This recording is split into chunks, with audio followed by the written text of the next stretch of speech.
some players, the sense of beginnings and hope is tempered by the thought, is this my last one?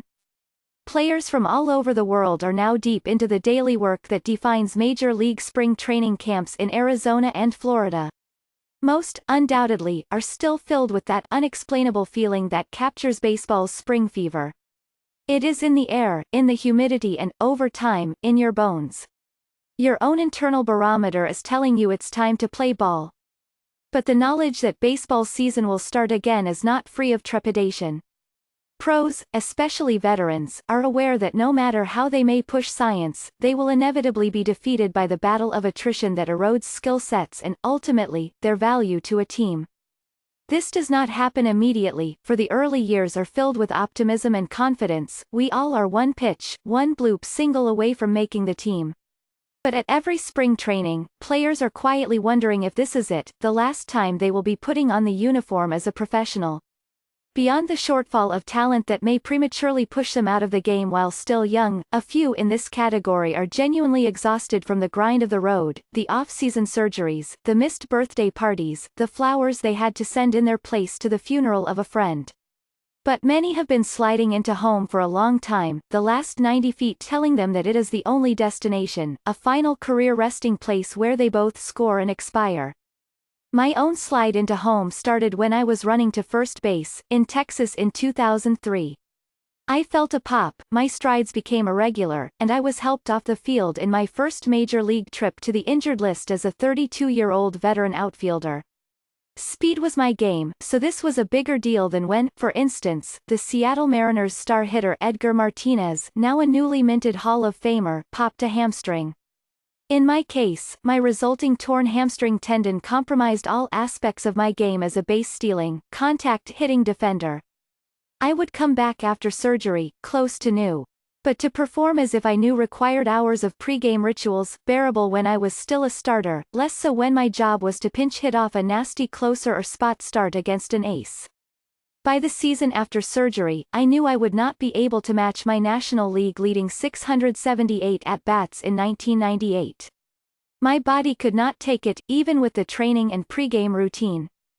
It was the new normal. The days of wiffle ball in front of my parents' house, when no stretching was required, had faded to memory. Using the telephone pole and the lamppost as foul territory markers while denoting the electrical wire above the sidewalk as interference felt further away because only my mind and soul could reach that place, not my body. I had to stretch, and often, just to step into the batter's box. When I came into the Yankees spring training in 2005, I had already started smelling the roses.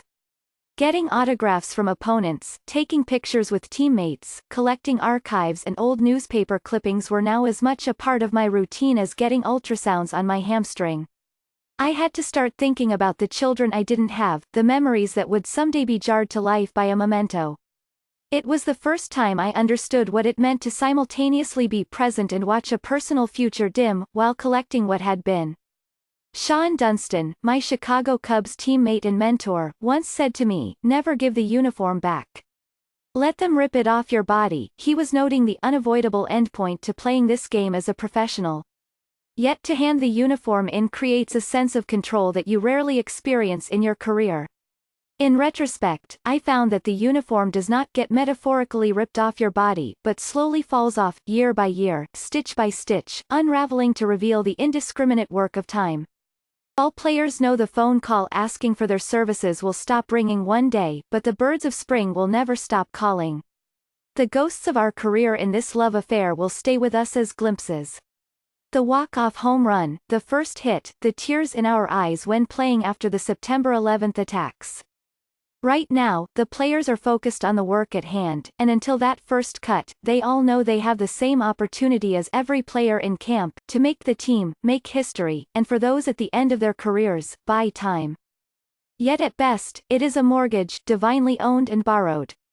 It is a spring contract where the fine print is our friend, reminding us that the only way to extend time in this game is to deed it to the next generation. Doug Glanville, at Douglanville, a former professional baseball player, is the author of The Game from Where I Stand, a lecturer at Yale and a contributing opinion writer.